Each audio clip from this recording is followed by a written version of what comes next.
Full house. We love it. We love it. Thank you so much. My name is Lee Doherty, and I'm the director of the Literacy Network.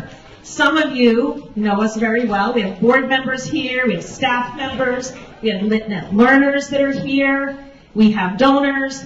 And we have community members who saw this listed on the Mount's calendar. And what a great event to come to. Free. It's funny because Janice Martinson, who's at the Mahawi, said, oh, when it's free, 40 to 50% of the people don't show up.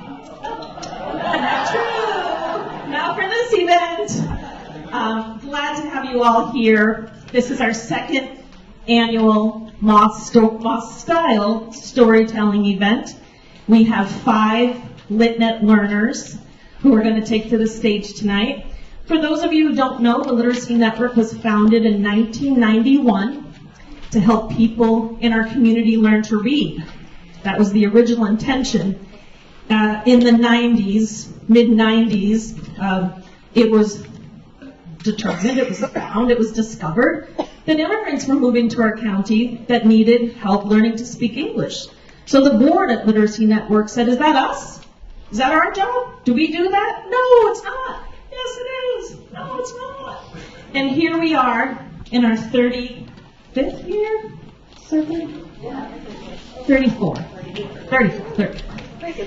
year. And that's predominantly what we do. We have 220 active learner tutor peers. So yes, it's amazing. It's amazing. We are still here and willing to help people learn to read or improve their reading skills. We did do some research recently and found the literacy rates in general in our community have increased. So that's wonderful, but we're still here for that. So tonight, 5 brave learners and 1 brave LitNet tutor. They've been working with story coach Sheila Clary to tell a true story up here to you. So imagine the bravery. Imagine the work that went into thinking of their personal story, timing it, looking so beautiful tonight to come up here and share their stories with us.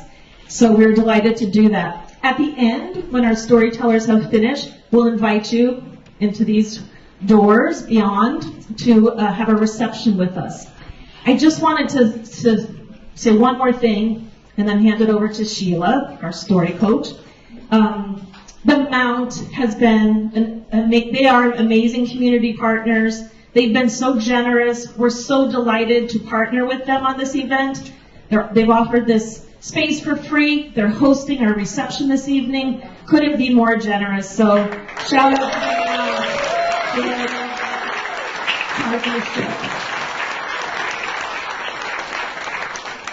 Now I would like to introduce Sheila Clary, who's been a LitNet tutor. She's a writer, she's a linguist, she's a community member, and tonight she's a storytelling coach. Sheila. Thank you, Lee. Thank you all so much for being here. This is really exciting and also very nerve-wracking for some people in the room. So we are going to get right to it in a couple of moments. I am going to ask you to please silence your cell phones. Take a moment to turn it entirely off if possible. Thank you very much. So as Lee said, I am a storytelling coach and teacher, and I organize events like this locally as an MC. And I'm also going to translate a few of my introductory comments into Spanish for those Spanish-speaking members of our community. So bear with me, I am not a fluent speaker. Bienvenidos al segundo evento anual de narración de Literacy Network. Soy Sheila Clary, profesora de narración y organizadora de evento en el Condado de Berkshires. So I love the world-class performances that we are known for. In fact, I just literally came from Yo-Yo Ma myself, and I think that traffic there is tying up some people trying to get here. But the truth is that those sort of performances, there's always a great distance between the musicians on the stage and the audience, and that's why I love storytelling so much. When you come to a storytelling event like this, there is no distance. You are just listening to life. You are listening to each other, and listening to each other today feels like a radical act in our country. Cuando llegas a un evento como esto, narrativo no hay distancia. Solo estás escuchando la vida. Escuchar unos a otros es un acto radical en este país hoy. A story is a contract between a storyteller and the listener. They tell their story, and somehow you get your story. Stories are how we connect with each other. Una historia es un contrato entre el narrador y el oyente. En alguna manera, al contar su historia, entiendes tu historia. Nos conectamos a través de nuestras historias. All right, that's the extent of my Spanish. My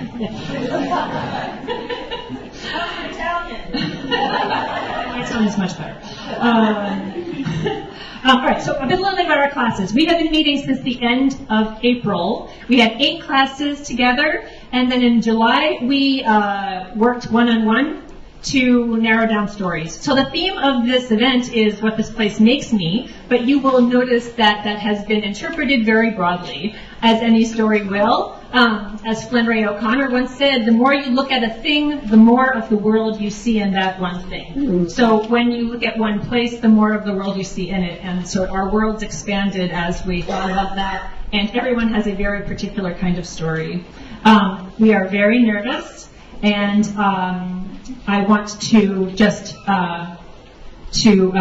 this is 12 weeks later after our initial lesson. Not only our I'm sorry, it's so dark that I can't actually read mine. My eyes are so bad I can't read my words. On our first class, we were literally practicing just standing up. That was what we had to do. Do you remember? Just standing up. Why? Because when you stand up to talk, it's a very different thing than sitting down to talk. So we practiced standing up, and I will do an imitation of what everybody did that first time.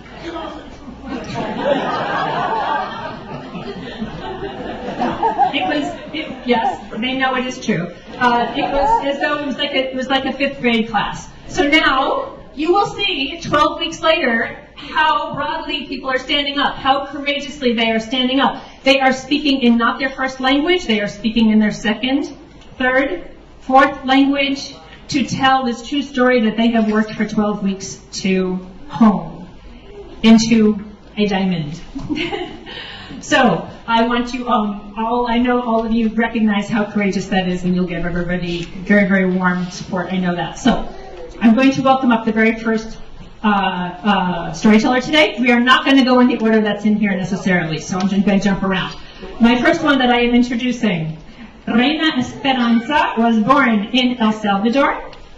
She has a university degree in nursing, and she moved to Pittsfield in July of 2021. She works as a certified nurse's assistant at Integritas Healthcare Company. She is proud of her son, as you will hear in the story. So, come up, Reina.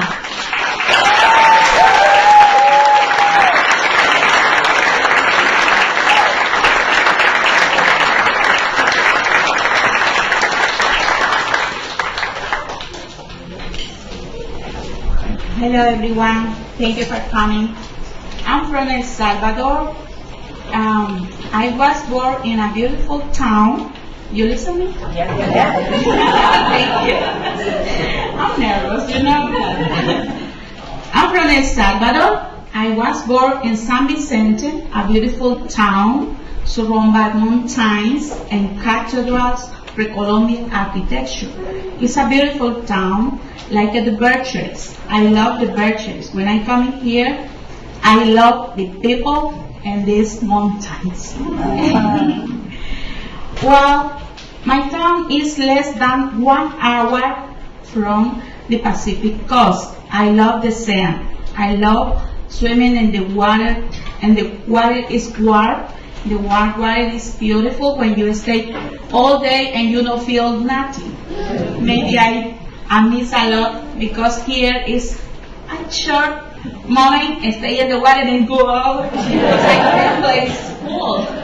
You know, but it's beautiful. I love it. I love it hiking, and there is a lot place when it's winter, but I prefer the summer autumn. Well, my parents raised me with discipline and love. I go to the university and I obtained my degree like a nurse, my bachelor degree about nurse. But in this country, it's very difficult for work, and I need another process for coming and work like nurse. Well, when I come here, or when I came here, I come in zero English. The first barrier is the language. Zero English. Well, I was married in 2000, and my son born 2003. And my husband and I split a few months later when my son born, and I stay alone with a child. I raise my son by myself, work a lot full time. I needed a babysitter for him, but he is my great joy. He is my best work. I love him. I am proud about him because he is a wonderful soccer player. He is a hard work and beautiful and a smart student. Nowadays, he started in CLA for I hope some finish. All father wanted the best for the son, right, or for the kids. But in this moment, he studied for medical,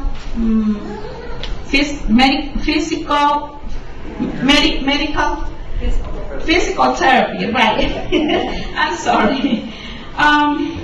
Well, I'm working a lot, and I stay around 7 years, maybe concentrated in my son. But I know a new woman. Yeah. I meet with my future husband in 2011. And he is a wonderful person. He is born in El Salvador too, but he has a new citizenship, United States. And he said, I don't want to stay more separated with us or with you and your son. I want you to go back with me and have a real family. Well, in 2017, he put in an embassy. He began the immigration process for me, like your fiance and my son. Everything was ready for 2019, and we was to arrive this country in 19, but the COVID intervened. Everybody was affected for the COVID, right? Well, we wait only 2021 for coming here.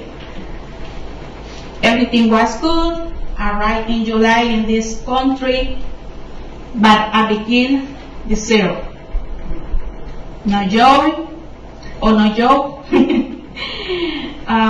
no career, nothing. And the bigger was the language. Yeah.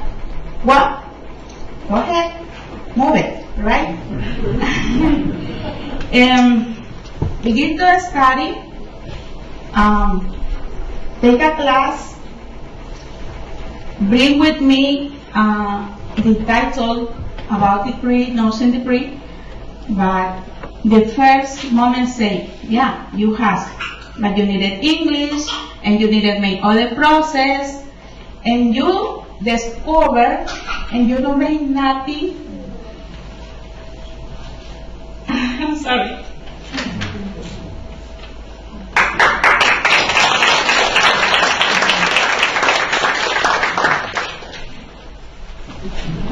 You don't make nothing, or you don't have nothing, when you don't understand the people, and when you cannot explain what do you want, what do you feel.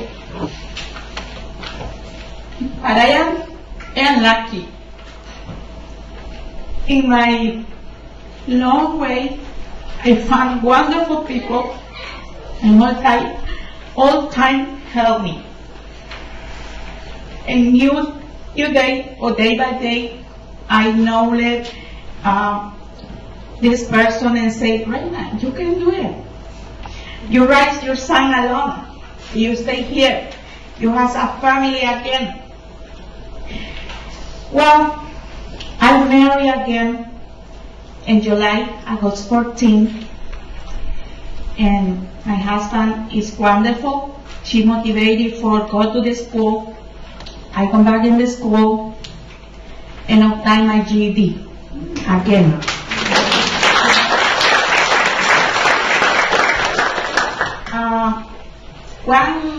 Around 1 year or 8 months, my green card coming, and I can work. I have the opportunity for work. I begin like a housekeeper, and 6 months later, the Integrated Healthcare Company gave me the opportunity for study, and I pick up the program for CNA, or Certification Nursing Assistant, and I passed the state test for Certification Nursing Assistant, and nobody. I'm working in this company. It's wonderful. They offer healthcare for nursing home and other facilities about healthcare. Stay good. I have a wonderful job. I love the people. I love my work. It's too near because I do in my country, but I need more. I don't feel, for me, it's not enough. And I want to go back to the school again. I enrolled in these years in BCC. I hope so. Begin in September for my, I'm going for more. I needed obtain my certification for American nursing. And this is the goal.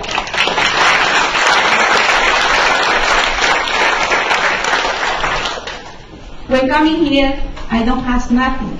Now I have a wonderful family. I have a job. I have my high school GED, my certification about nursing, the last level nursing assistant, and my husband and I bought our house with help from Massachusetts, like a first owner buyer. Thanks God. Thanks for this help. For immigrant people, it's a lot of help here. I passed 7 tests at short program for obtain this certification, for obtain this opportunity for buy the house. It's good. The English is hard. I don't know, for us, the other language is hard. For me, it's very hard.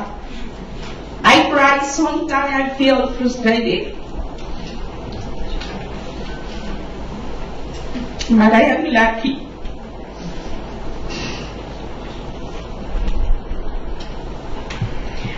In the Berkshire, I found the treasure. The beautiful people stay back at me, the tutors, teacher.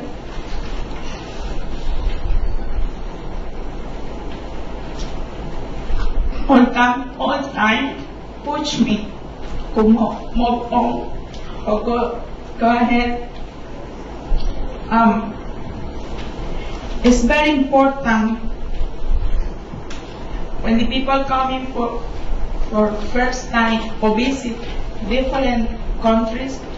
It's very important to know about the culture and the good relationship with the person. And I love this place because I found a beautiful person, friendly person like my town. Thank you.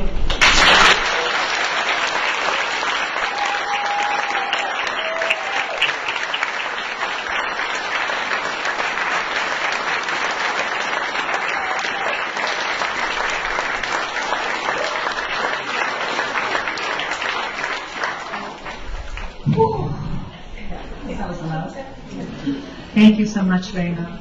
So you remember what I said about being scared of standing up 12 weeks ago? Reina, that was beautiful. Thank you. One more round.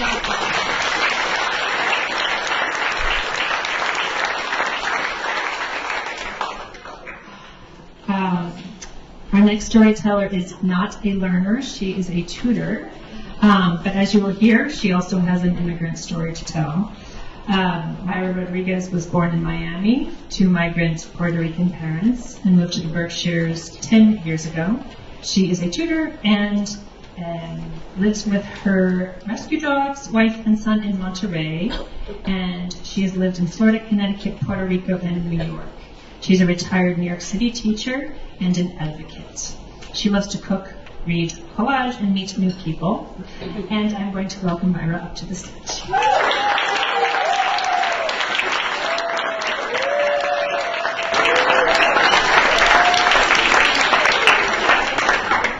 Good evening. I see a lot of familiar faces.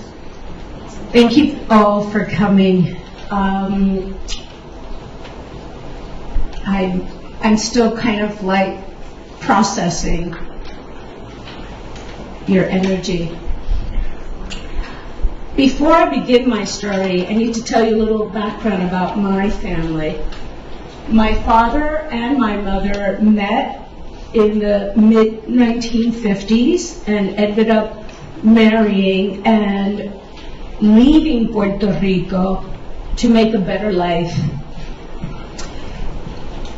So they migrated to Florida, Miami, Florida, and in particular Kendall.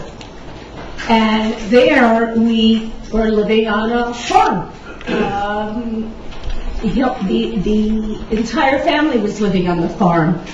It was definitely not a farm that any of us were accustomed to because it looked quite barren to us. Some of you have been on an island. Looks a little bit different, the greenery. Anyway, so we became a migrant family that traveled along the eastern coast of the United States. And we finally end up in Hartford, Connecticut, not too far from here, in our backyard practically. But before we had gotten there, my mom, who was fair-skinned, she was the only one allowed to go into restaurants or to the bathroom at that time, because many of you are aware back then that in the 1950s and 60s, the Jim Crow, thank you, I'm so nervous that I'm forgetting words. The Jim Crow laws were in effect. And so there was a lot of discrimination, a lot of people not being able to go into these establishments. So my mother, unbeknownst to me, she would get out of the car and she'd walk around in the parking lot and ask people, do you need something to be bought? Later on in life I said, Mom, weren't you afraid that the authorities would like pick you up for doing that? I mean, you weren't supposed to like help black people or brown people. She'd say to me, Mija, si yo no lo hacía, ¿quién lo iba a hacer? Y además son seres humanos. She said to me, if I didn't do it, who was going to do it? And besides, they're human beings. Little did I know that my mother was kind of throwing some crumbs along the way for me to learn all about justice, what justice looked like. So we finally end up in Connecticut, in Hartford, and at the time, Hartford was a ghetto. In some parts it's still a ghetto. But when I was living there, I was living on Sim Street. And Sim Street was very notorious for their correctional facility that was on our street. Many times I would see people like trying to get help because there was very inhumane treatment going on. So during that time as well were the civil rights movements. And that brought into our neighborhood lots of tanks, lots of National Guards, very well armed, including the fact that some of them would shoot at demonstrators, and I unfortunately was witness to a death. Being 9 years old, that was very impactful. At the time, my mother gets a little note from school, from my elementary school, the Bernard Brown School, which was only like 3.5 blocks away from my home. And they asked her, would you like to send your daughter and son to a better school? And she was like, a better school than this? Absolutely. You got to understand that what we were looking at was just poverty, no jobs, lack of good schools, lack of housing. So my mother definitely took the opportunity to say yes to this. So the September of 1968, I was 9 years old. My hair was very long. My mother used to make these big, long tails, and sometimes she curled my hair down to my waist. I got on this bus. I was all alone on the bus, big yellow bus, because I was the first one to be picked up. Went to the back of the bus because I was told that if you sit back there and the bus goes over a bump, you get to jump. Well, I was jumping, but it wasn't because I was jumping because I was of joy. I was jumping because I was nervous. I was going to a new school. I was thinking, oh my God, I'm going to miss my free tap lessons that I used to go to after school. I was going to miss my friends. I was going to miss the opportunity to be able to eat my food and to be able to speak my language. But I trusted my mom. I love my mom dearly. And any decision she made, I went along. And if not, I still went along, right? She was a tough lady. Anyway, so I get on the bus, and I noticed that my friend and I are the only 2 Latino children on the bus.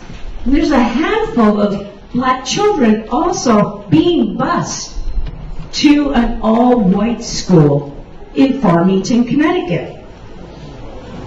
When we get to the school, we're rushed off, but I clearly noticed that there are some people who are picketing and holding up placards, and I'm like, what's going on here? They did not look thrilled. As a matter of fact, what I was hearing was, you dirty spick, you dirty Puerto Rican, you black person, get out of here. You Mexican jumping bee. Well, I was terrified. I was like, why do I have to come to this place? They don't seem to be very friendly. Time went on. It was not easy. I was made fun of. I was a scrawny, very timid person. And I had an accent. And I reverted to Spanish a lot, so there was a lot of Spanglish going on. And also, I looked funny because I wore clothes that my mother made for me. We were very, very poor. So I stood out like a sore thumb. But as time went on, I say that I was kind of like rescued by my 4th grade teacher. How many of you are teachers? I want to thank you all because you do make life a lot better for us. My 4th grade teacher, Maureen Wilkinson, who is now my Facebook friend, who is now 85 years old, I just recently went to one of her art exhibits. She and I had a very particular type of relationship. She was very political, very wise, very loving. I still have some of her love letters to me. Anyway, so these teachers were committed to making sure that this particular experiment of desegregating schools was going to be successful in their school. And with time, I was asked to, attend school activities, spend nights over some of my friends. Of course, I was not allowed to speak Spanish. But one thing that really kind of like stood in my mind in terms of physical pain, I was in a small room at West District School, and my name was called. I always sat in the back because I just wanted to like disappear, because I knew that the teacher that was there was not going to say my name correctly. And of course, when it came time to say my name, she bastardized it. And then she says, "I'm just going to call you so-and-so." Okay, again, I didn't say anything. I had to be respectful. That's the way I had been raised. Well, as I'm sitting there and I'm waiting for everyone to be called to get their work from the front of the classroom, I'm sitting in the back, and right behind me there was a young classmate who had started to twist my hair on the chair. So when I got up, the entire chair and my hair, we literally I went like this, and then the chair came forward. You can imagine the pain and the embarrassment, the humiliation at the age of 9 to feel all of this happening. But, like I said, I had my angels. I had these people who were looking out for us. And with time, I decided that my last 2 years after going to Puerto Rico in 1975 for vacation, I decided that I would stay there to complete my last 2 years of high school. So I went to school, completed high school, and boy was I made fun of, because now this was academic language that I was being exposed to, which is very different, right? So anyway, as time went on, I got my high school degree. I got accepted to the University of Puerto Rico, and in Puerto Rico, I was thrilled. It was like a dream come true. I had always wanted to be a teacher. I wanted to be a teacher, a person who changed people's lives, like my fourth grade teacher, Maureen, had done with me. Anyway, so time goes on. I finished my degrees in bilingual education, my master's, and a supervisory degree in Brooklyn College, all with high degrees, high honors, not high degrees, but high honors. And I started to work for the Department of Education and I worked with them for 26 years as a teacher, as an instructional coach, and supervisor. But I think for me, the biggest achievement for me was I had been involved in a coalition of parents, students, and teachers. And what we did was to push the agenda to include people with disabilities in New York City systems. And I got to tell you, that was quite the eye-opener. It was very segregated. Those kids don't belong here, right? You've heard that. So anyway, time goes by. My greatest achievement as an advocate at the time was to receive in 2005 the Felix A. Fishman Award. That was given to people who committed their lives to justice work. I am happily retired. I have a son who is going to be 22 years old. He goes to schools, small liberal arts schools in New York, not New York, I'm sorry, Massachusetts, close to Boston. My wife, Wendy, also a teacher, 32 years. And really, all of our stories are different, but similar in many ways. There's a lot of pain. There's a lot of, thinking, how can I move forward to make my life better than the ones before me?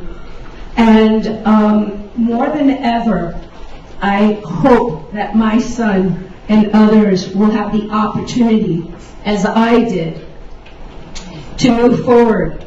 But now, more than ever, I also have the intention and the commitment to be the person for those who do not have a voice, who are vulnerable. And I want everyone here to think about us when you go through life, because we are the people that need the most support. Thank you.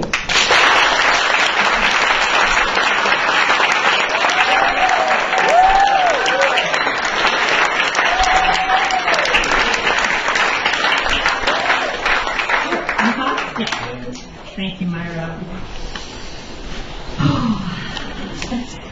Thank you. That's a lot to think about. What's that? I'm breathing for you. Yeah, I'm breathing for. I'm breathing for them. Yeah, deep breath. All right. Our next storyteller has been sighing deeply over here. He's like, I'm very nervous, very nervous. Okay. Oliver Santillan was born and raised in Mexico City, as you'll hear. He is an architect by trade and profession, and a carpenter, as you will also hear now. He is a lover of art, design, and good food, and immigrated to the United States in 2021, lives with his wife, their 2 children, and a cat, as you will also hear about. Above all, he says he loves being a father, his favorite role, and enjoys spending time with his family and traveling. Please welcome Oliver.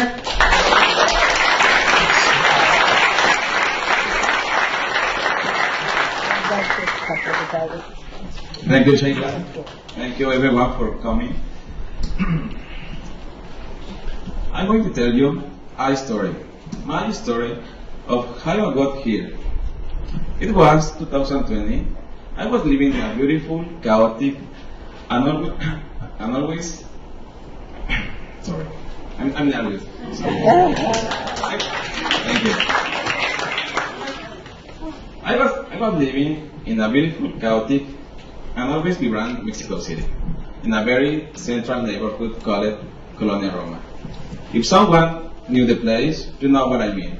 Tree-lined streets, beautiful parks, many restaurants, cafeterias, bars, nightclubs, and of course, taquerias, because you never miss a good taco in Mexico City.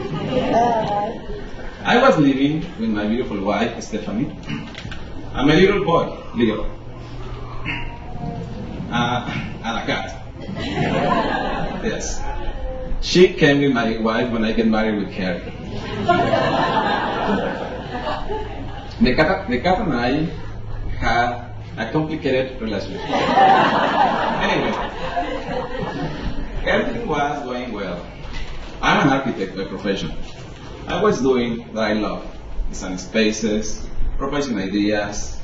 I had exciting projects, demanding clients, deadlines, that I had the deadlines, but I loved what I did. We have a simple, calm, and stable life until, 2020. A dark episode of history who nobody asked for. The COVID came. At the first, in the office, we talk lightly. We say, it's just only 2 or 3 weeks lockdown, like a vacation, and we're going back. I went to the nearest Walmart to buy to the essentials, paper towels, waters, tuna, diapers because baby on the house. everything else that you need to survive the apocalypse. Spoiler alert, we have needed a lot more. Luckily, my wife and I keep our salaries, our jobs, but the reality changed quickly. The loud city became a ghost town. Empty street, closed windows, closed doors, and the silence. The silence that never existed before. That was scary. Everything stopped. The projects at the firm stopped. Some ones canceled, and some clients disappeared. And the unthinkable happens. The company went bankrupt. And there I was, at the home, unemployed, with a toddler and a cat, looking me and judging me over the couch. One day, I was in the bedroom, and I saw my wife came slowly and nervous to me. And she looked at me and said, "I am pregnant." Yes, sir. October 2020. The whole world locked down, no income, and another baby on the way. My stress level was exploding. How could we welcome a new baby if I didn't know how to pay a rent? I thought over and over and over again in my head, and the ideas came. What if we went to the United States? My wife, she is an American citizen. She always wanted our children have a dual nationality. I hadn't worked with the first, but with this one, maybe it's a possibility. And we made a decision. I didn't say directly to my son, how do you explain a kid that his entire world was going to change? Sorry. I just say, pick a toy. The one you most love, and this one come with us. And he happily changed, picked a red car and a little girl panda. He didn't know that he was saying goodbye at his toys, his grandparents, his aunts, his home. And there we was, preparing for the chaos. Paperwork, permits, tears, fears, dreams, everything that you fit in 50-pound suitcase. It's been 4 years since that flight. I left behind my parents, my sisters, my friends, my career. I left behind a culture that I love and I miss every single day. Being an immigrant is not always easy. It's starting from zero. It's to adapt a different culture. It's to try to understand a different system. It's to learn a new language. But the life don't stop. I used to draw a prince. Now I build the prince. I became a builder. I work hard in a different ways. But I have to learn to love to what I do today. In this country, I found many opportunities. And I meet with many people who teach me every day that the kidneys exist in everywhere. Today, I have a happy life with my wife, with my 2 little boys, Leo and Isaac. And if someone asks me, yes, the cat came with us. The pandemic changed our life. It left a deep scars, but also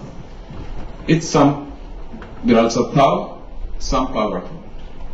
The life is short. The plans change. And there is not moment that is not more important than this one, here and now. Thank you.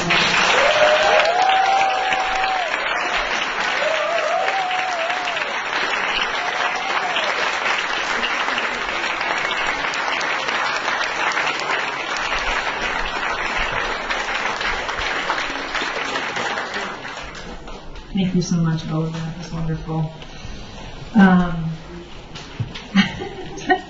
It's just amazing how transformative these stories. It's just like, it's a pleasure. I'm sure it's a pleasure for you to hear, but it's such an experience for me to see this transformation. It's like the most.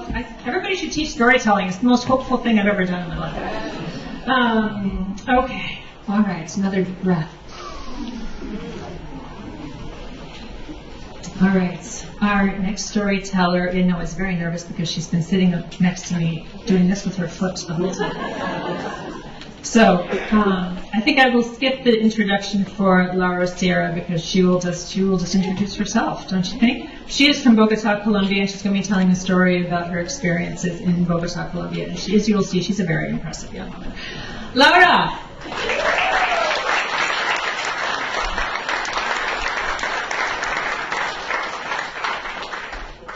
Hello everyone. Hello. I am from Bogota, Colombia. This is the capital of Colombia. It's a place with a lot of noise, buildings, traffic, and a lot of lights. And it looks like New York City. And I grew up in a Christian family where all the point of view about decisions is everything is really good or everything is really bad, but it's not in the middle.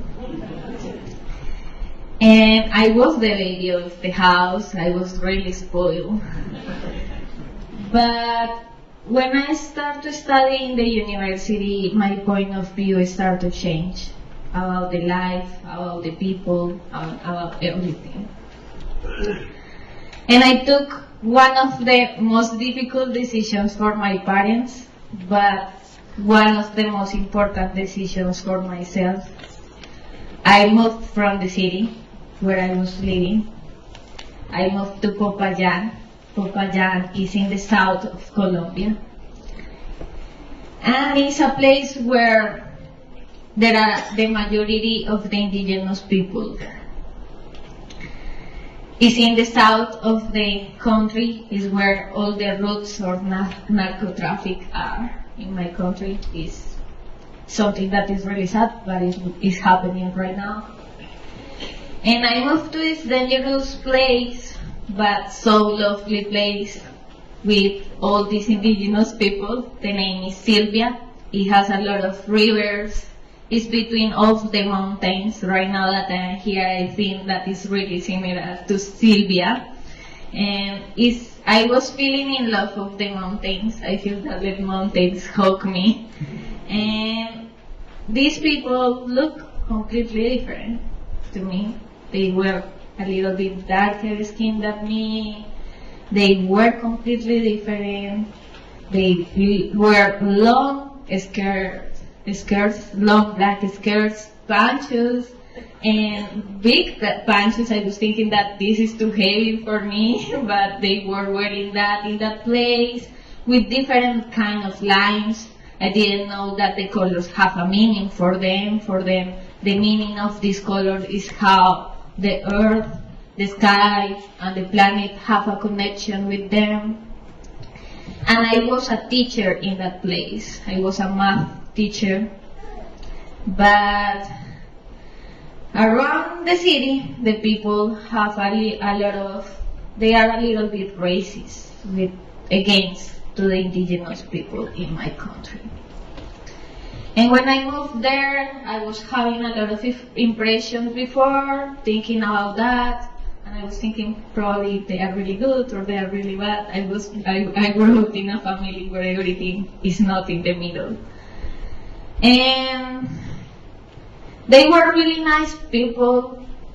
It was really beautiful. One time I was with all of them, and one of the girls or the women of the community, she told me, "Do you want to go to eat?" And I was like, "Yeah, of course, I want to go to eat. I enjoy the food." And she told me, "Let's go to eat." And when I was in the table, it was the first time that I was feeling like, oh my God, what is that? What is this? I didn't want to eat because it looks like purple worms, guinea pig, rice, salad, that's normal. But I was like, no, I don't. In my brain, obviously, I'm not going to be like mean with her. But I was like, oh my God, I don't want to eat this. But I ate it because I have to be respectful with them. Don't judge me, but I really love the guinea pig. Now, before I'm not going to eat that, but now I love that. It's delicious. The purple things, it tastes like potatoes, but I didn't really like it. But one of the stories that really stands out on me is one time I was with one of my friends. He's the taita of the community. The taita is like a father or the person who most wisdom have from the community. And he was there and I looked at him and he was with a beautiful necklace. And I was thinking, oh my God, how beautiful necklace. And I was looking at him like, I love your necklace. And I didn't think about it and I touched his necklace. His necklace looked like a cocoon where the butterflies come out. And I was, oh my God, how beautiful. And I touched his necklace and he looked at me like, what you doing, Laura? And I was feeling completely confused, nervous, sad, guilty, all the things, but not good. And he looked at me and probably in less than 1 minute he changed his temperament because he was so mad with me.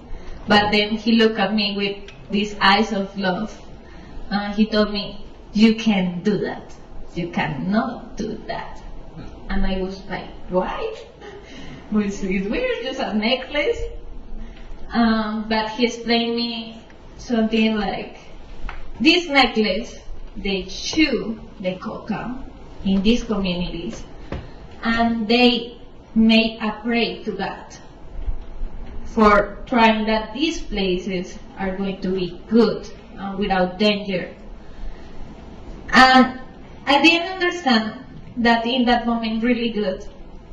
But when I told you from the beginning that these places are really dangerous,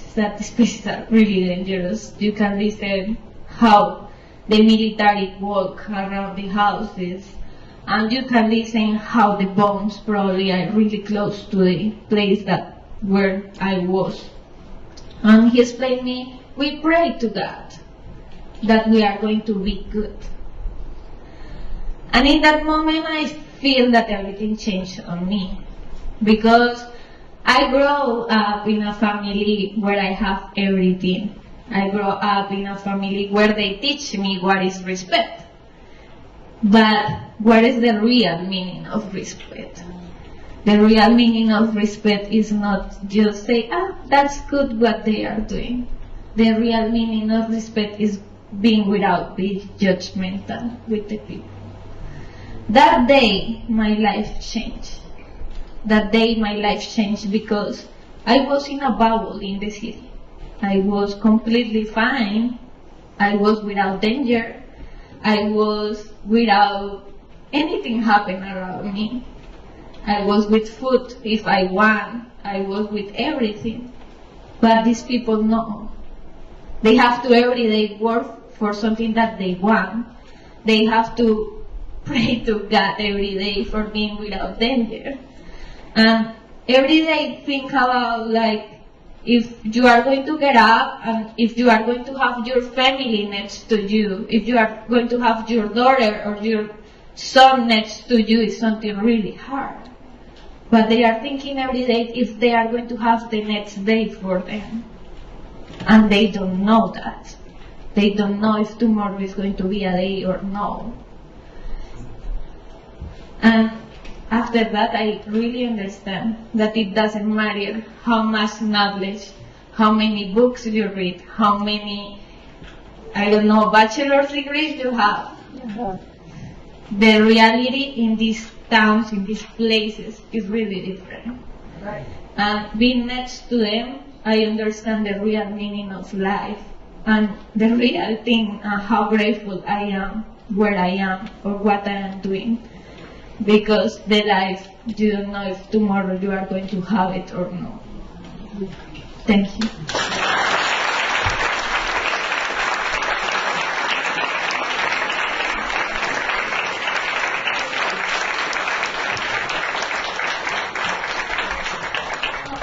Amazing.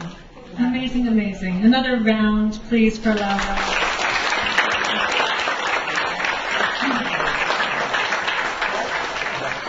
As just a bit of a breather, I just want to, like, a little comic relief for just a moment.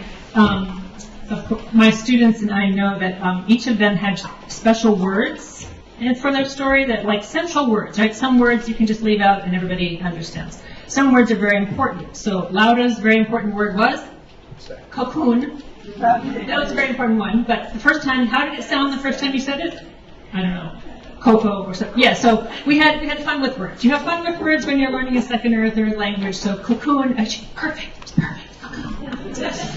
And Oliver's word, you might not have picked it up, but it was, well, there's a couple, but bankrupt. Bankrupt, right? That came across loud and clear. Bankrupt, perfect, wonderful. And there was, and Raina, what was one of your words? Do you remember? Raina, you knocked it out of the park. You had practiced. That was just, I can't even remember I can't even remember what your problem words were because you didn't have any problem words. Just wonderful. All right. What's that? Joy and Joe. Job. That was it. Job. Yes. Job. Yes. Yeah, and she even you picked it up in the story. You picked it up. And which one? Split? Split. Yes, split, yes, right. Yes, our stories they're all made up of words, and I just can't stress enough how just blown away I am by the folks coming up here in their second and third languages and telling these meaningful stories.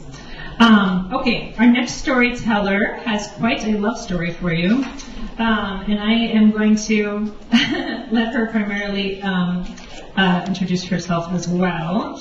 But Susan Magaline was born in Peru, and she is going to tell the rest of her story. So come on up, Susan.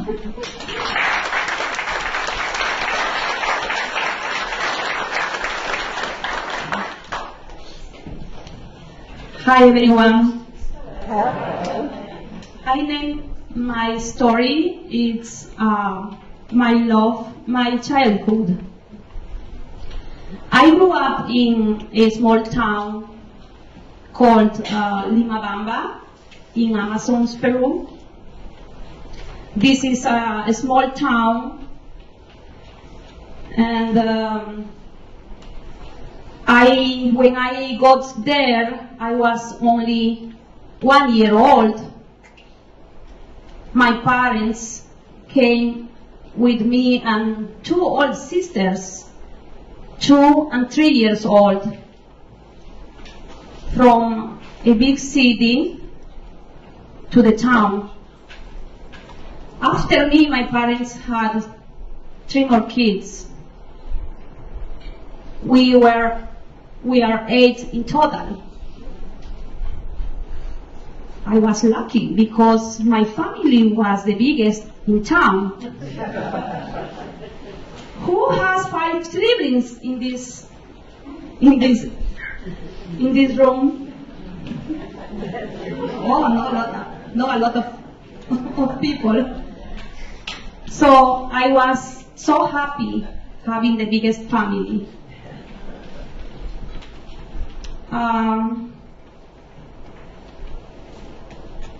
We were 8 in total, but we were poor. We didn't have TV, no internet, we didn't have toys. I remember my first doll was a piece of wood wrapping in a small blanket. That was my first dolly. Anyways, we were poor, but at the same time we were rich. We had natural playgrounds. We had lakes, rivers, mountains, and a lot of kids to play.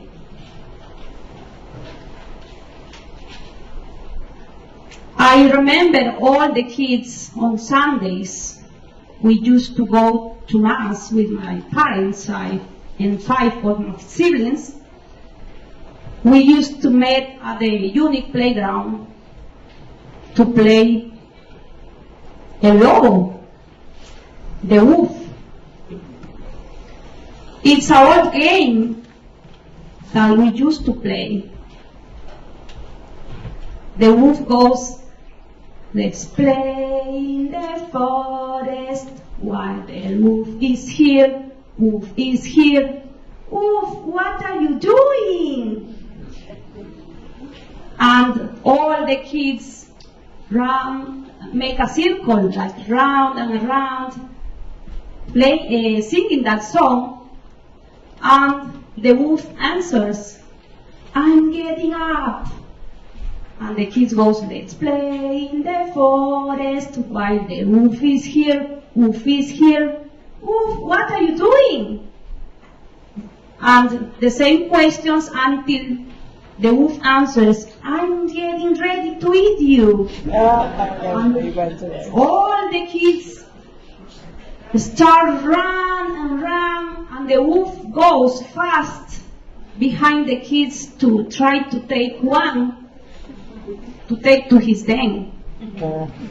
And the game goes until the last kid is gone.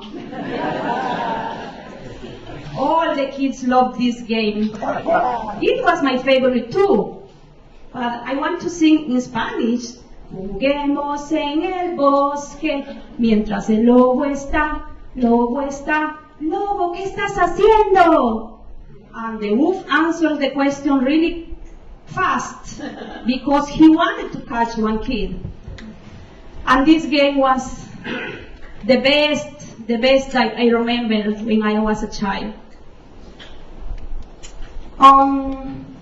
I clearly remember on September at the town's festival, annual festival, a big family came from the city.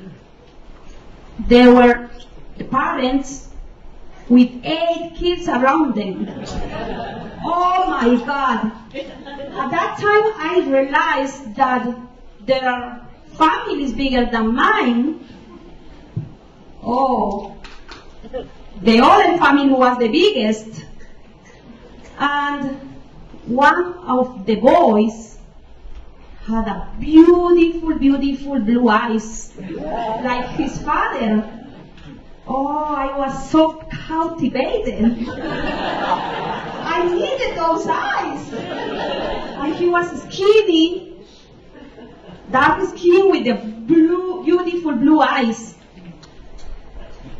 That eyes caught everyone's attention. And that was the new family. More kids to play lobo at the town. And on Monday, the next Monday, I found that kid sitting in my classroom. I was 9 years old, and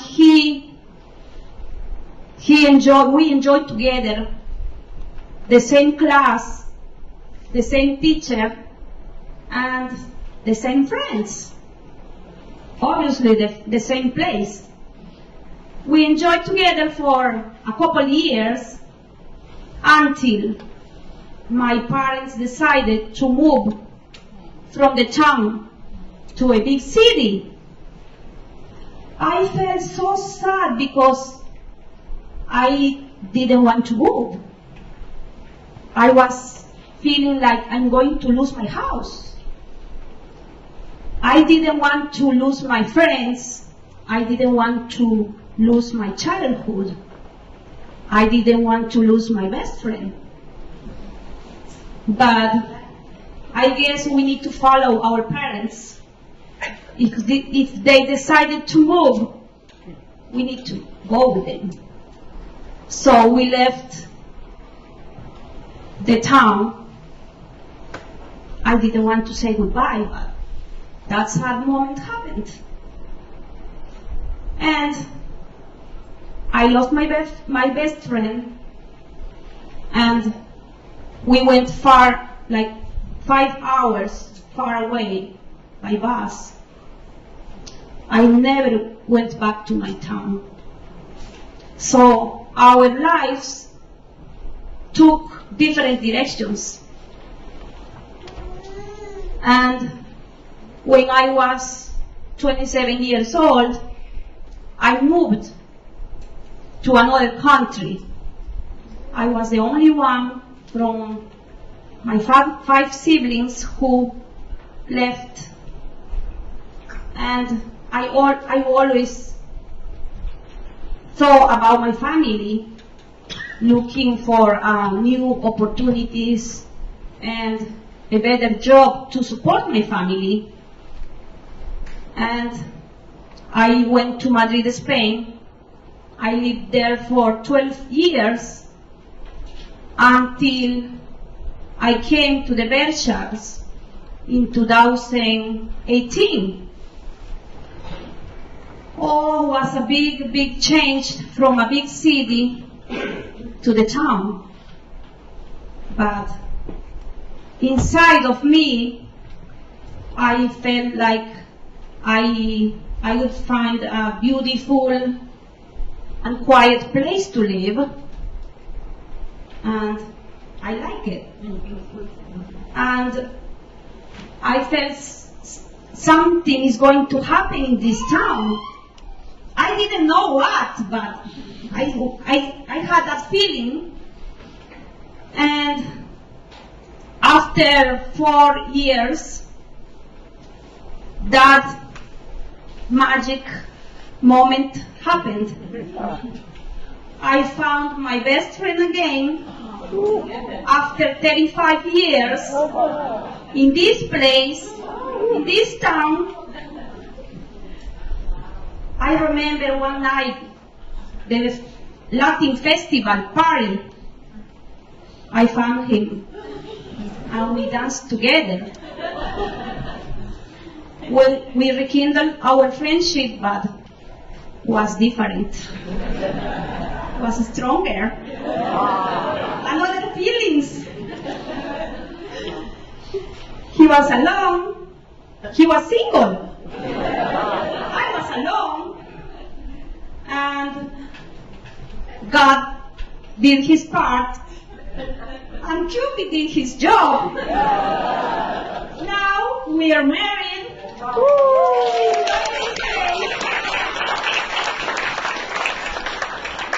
Enjoying this beautiful place that remembers us, our town, and being thankful for the life, and teaching our daughters how to play el lobo.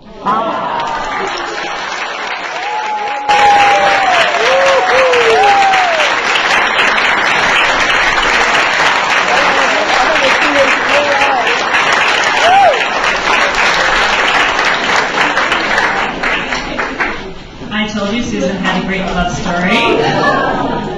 That's awesome, thank you.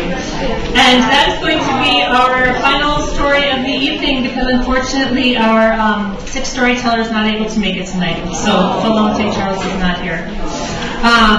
But I am going to turn things over to Lee again to send everybody on their way. Thank you so much for coming. And if you're interested in storytelling and you are inspired to tell your own story, please come see me afterwards. I'm always looking for new converts. So thank you for coming.